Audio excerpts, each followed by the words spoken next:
And the interdiction of key witnesses was an affront to democracy. That's according to Atacha, the chairperson of the ad hoc committee investigating the alleged plot against the Inspector General of Police in reaction to a Ghana Police's decision to interdict 3 of its chiefs. The police officers are key witnesses in the purported scheme to remove Dr. George Akufo-Dampare from office, which is being probed currently in Parliament, even though the decision to interdict them was reversed almost immediately.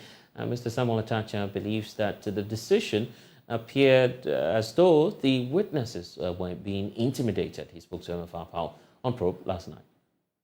I was very much surprised because, you see, when people have elected to testify on oath, and on their own volition, they do not have any sword hanging on their heads that, look, I mean, if you come here and you tell the truth, I mean, the powers that be might interdict you.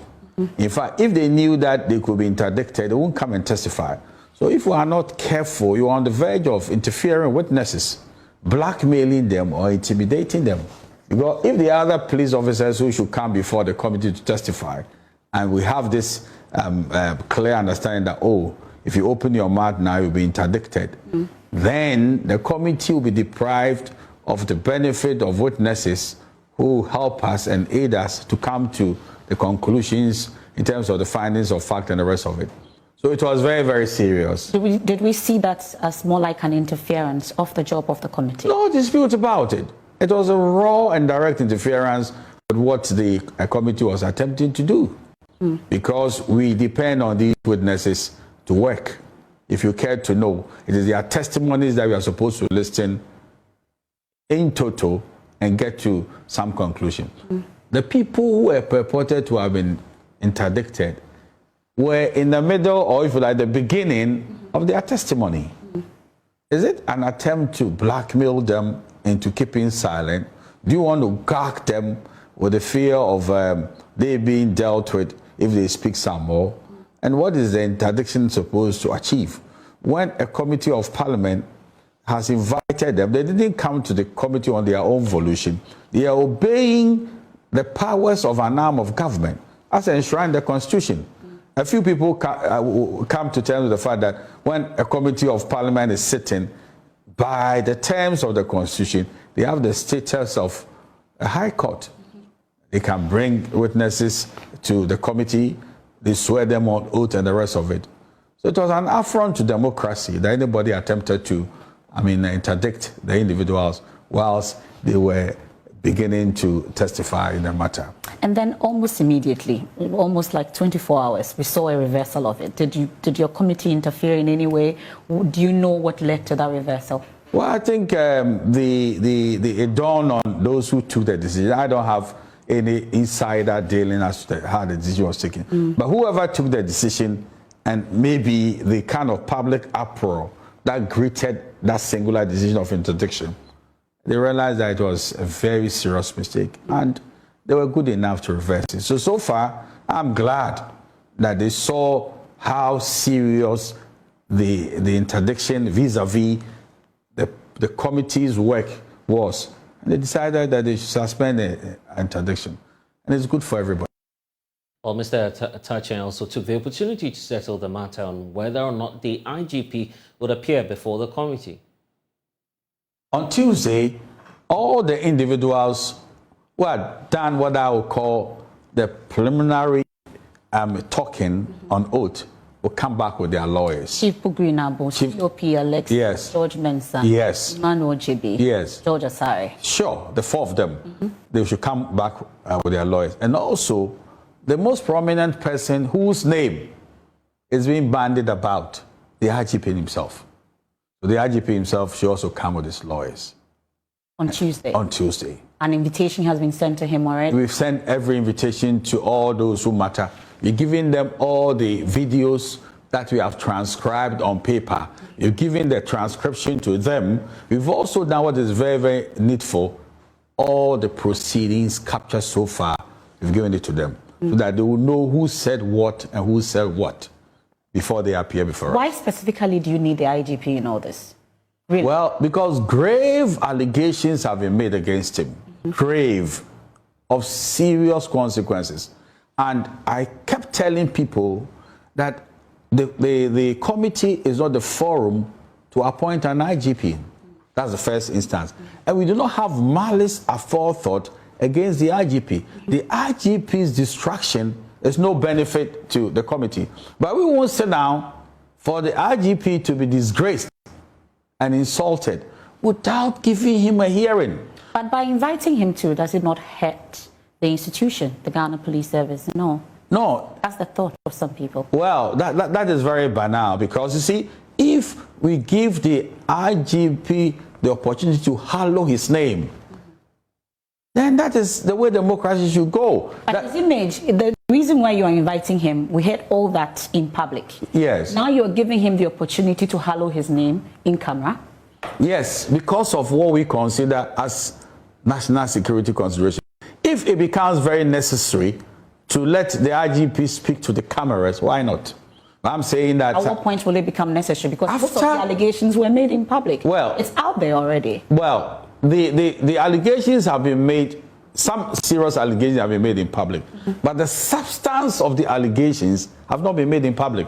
That is to say, the evidential support for those allegations, what we are going to unearth. So which, piece of evidence should we give to the public that will not hurt national security? We'll exercise that discretion. Joining us now is Richard Komodo, a security consultant. Thank you, sir, for spending some time with us. Now it's confirmed that the IGP will be appearing before the committee. Many say it's not healthy, knowing that all the aggrieved factions will also be before this committee. No, definitely I disagree. The IGP should be given the opportunity to appear before the committee, knowing Dan Parry for who he is and for his leadership skills. I'm not sure he's afraid of the committee. I think he will go there and speak and answer many of the questions that will be thrown against him.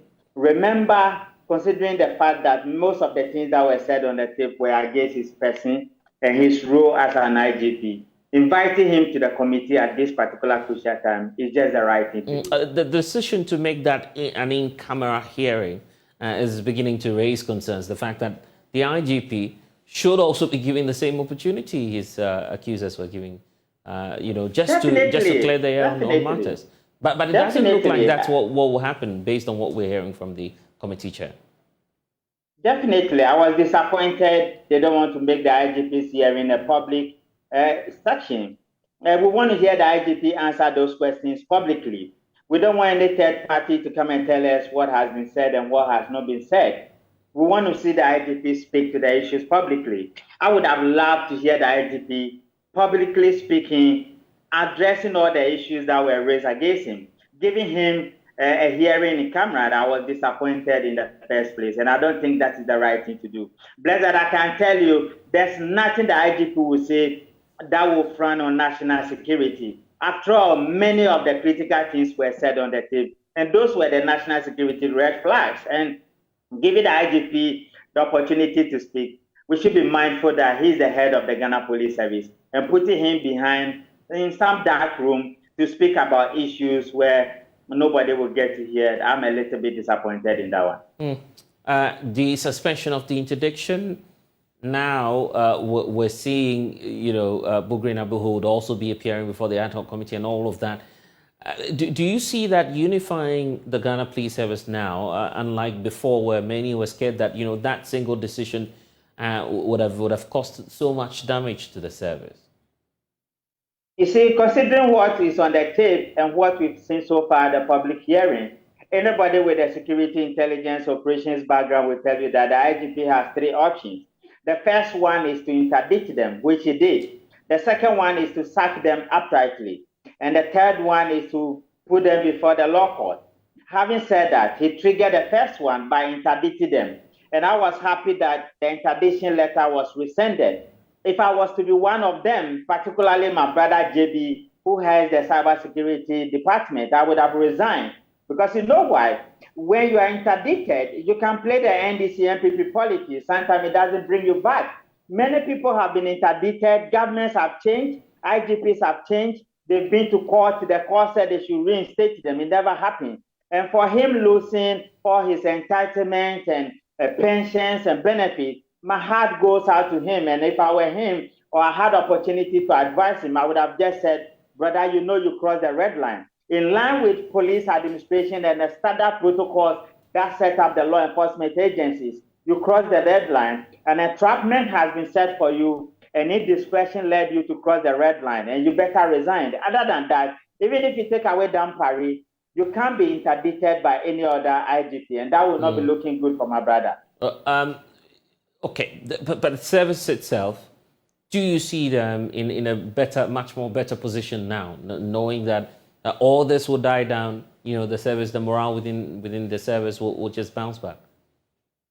It's not much about the service, but it's about the particular officers caught up in this indiscretion. I cannot imagine myself standing before Yadoko, who is the director of BNI, and be suggesting names for people who should take his position. I cannot imagine an IGP, a police officer, standing before Peter Namfori and suggesting names to take over from him. I think indiscretion has been the issue, and it should be a warning to all serving officers, and particularly the genius in this particular order. Working for 27 years and find yourself in this particular entrapment, I think it's not the right thing. And it would not affect the morale of the police officers, but it will affect the outlook and the image of the officers involved should they come back to the service. Security-wise, and when it comes to the aspect of probing this matter fairly, do you feel that it's the right decision to have all of these individuals appear before the same committee at the same time? No, definitely the IGP hold a PhD, and I believe he operates with high levels of emotional intelligence. And I don't see him throwing tantrums and being angry with that level of bitterness as we've seen so far. I think he should go with cool heads and answer the questions. Those ones that borders on issues above him, he has the option, the flexibility to say he would decline to answer those ones. But you know what is happening? I think the BNI has done a good job on this particular issue. They have done their own investigations, and they are keeping their reports close to their chest. Knowing them to be a secret society, they wouldn't release it to the general public. And whoever is interested in these results, I think they have copies of it. I think that's an interesting point you're raising there. If the BNI indeed knows about what's happening now, do you feel that will send some of the security chiefs packing, dismissed probably? Because at the end of the day, all of these reports will get to the president. Definitely. I wouldn't be surprised if they were all sent back home.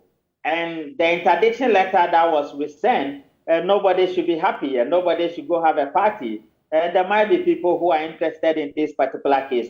You remember when the two senior officers keep on saying they have an intel, they have an intel, they have an intel?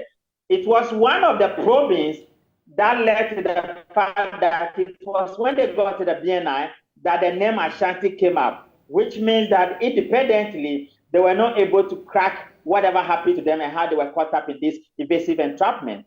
That is to say that as security officers at the highest level, their intelligence sources and access, and if Bugri Nabu happened to be one of an asset to Dampari, then you will not be wise to go speaking to him on the matter of many of the things you said. Blessed, do you know why? If we were to be in my time in the BNI, you will be asked 4 questions, and the 5th one will take you to prison for 5 years or 10 years.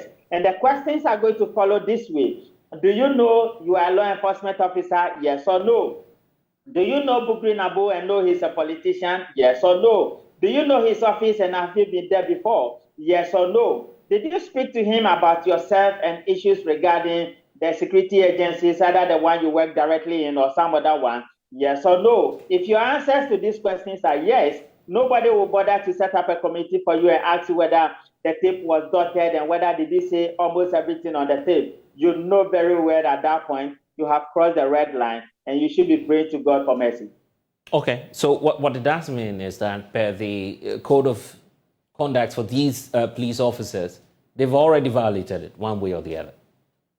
Definitely, definitely. I'm telling you, you can even bring in the NDC, NPP politics.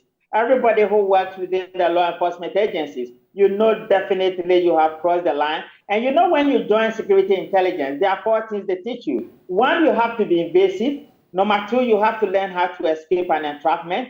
And number 4, you need to have a strong cover story. And I think many of these things, they let their guards down and it caught them off guard. You remember that was why Peter Tobo was asking them, as a law enforcement officer, when you have a problem with the IGP, have you done A? Have you done B? Have you done C? And he asked the Asari guy, going to speak about the secretary to the president and the area mama in the manner you have done, creating political controversy for you. Don't you think you have crossed the line?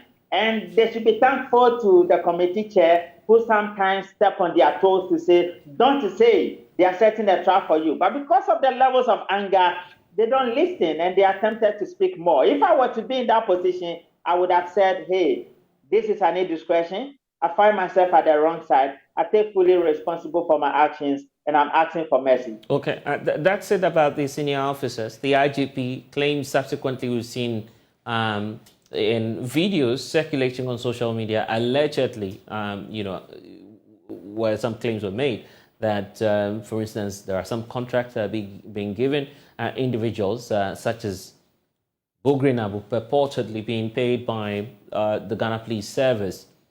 Are all these likely factors that could create the grounds for the president to begin to commission probably a probe into the conduct or leadership of the IGP himself?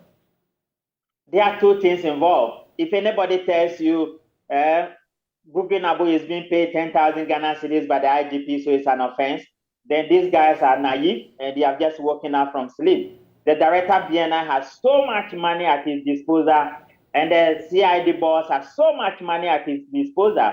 National security budget is non-audited and these guys have so much money that helps them to pay their assets and security informants. And that is how come they are able to operate at that level. Mm-hmm. How do you think the FBI or the CIA have information all over the world? They pay for it. And there are people in this country who live by selling information. To the extent that there are some allegations of a contract, we will want to find out whether some procurement breaches have occurred. But hey, my brother, even at the procurement committee level, at authority level, Azurim announced it from your outlook, my brother and Nance have done jobs.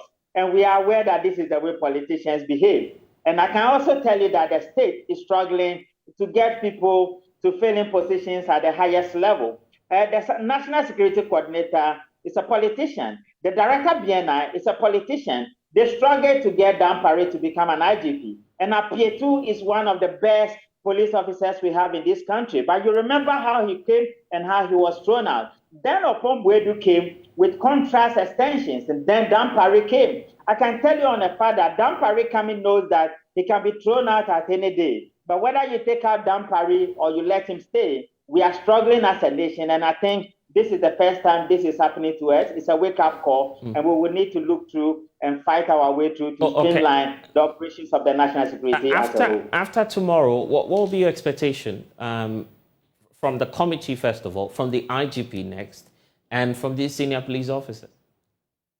No, I think from the committee level, Dan Parry appearing is a good thing to them. It will help them to have a comprehensive and a complete outlook and a book that will be produced or the report to be completed that they have heard from almost everybody involved. From the IGP as a whole, I think he needs a sober mind. People have accused him of not being a frontline police officer by a small of academia. There has been allegations against him that he's killing people more than President Rawlings. He will need to look at his operational strategies again. There have been issues about he facilitated contracts to some individual politicians. He will need to and be sober about that one. With regards to politicians and to national authority, I've had cause to speak to some few people, and I think the state is struggling a little bit.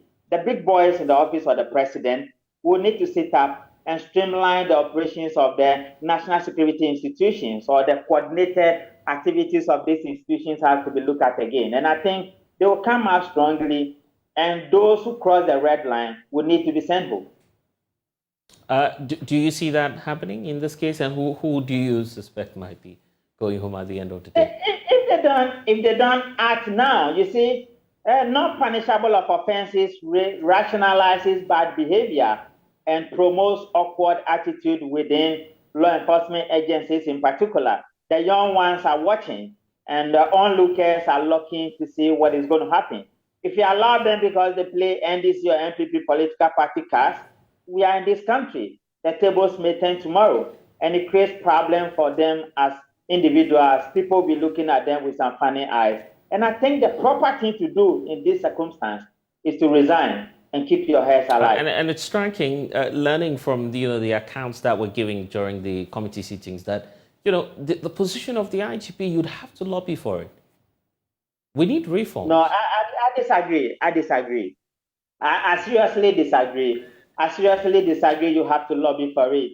Richard Kumado, with 28 years experience in security intelligence arena, I will not get up and lobby for any position. My uncle Kojo Chikata did not lobby to become National Security Coordinator. Mr. Chiramen did not lobby to become National Security Coordinator. Peter Nafori did not lobby to become IGP. Many of the guys who came did not lobby. And I can tell you that on authority. I think it should be more about your competence, and it should be more about the favor of God. And I think we should see that position as a position of leadership and not an entitlement.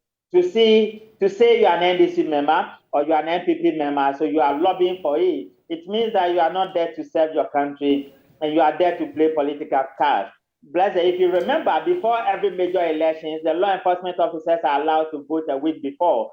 That is to say that until that particular opportunity is given to you, Ghana becomes your political party and Ghana becomes your constituency, irrespective of whichever political party cards you might be holding in your pocket. And I disagree seriously that you need to lobby for that position. No wonder the politicians are treating them the way they are treating them, because some of them went selling their soul to the politicians who trample upon them. And that is why we are struggling as senior law enforcement officers. And I always disagree with anybody who said you have to lobby for that position. Okay, so we'll wait to see what then happens tomorrow. I'm grateful for your time this afternoon. Thank you. I'm grateful. Richard Kumado, security analyst, joining us in this whole conversation.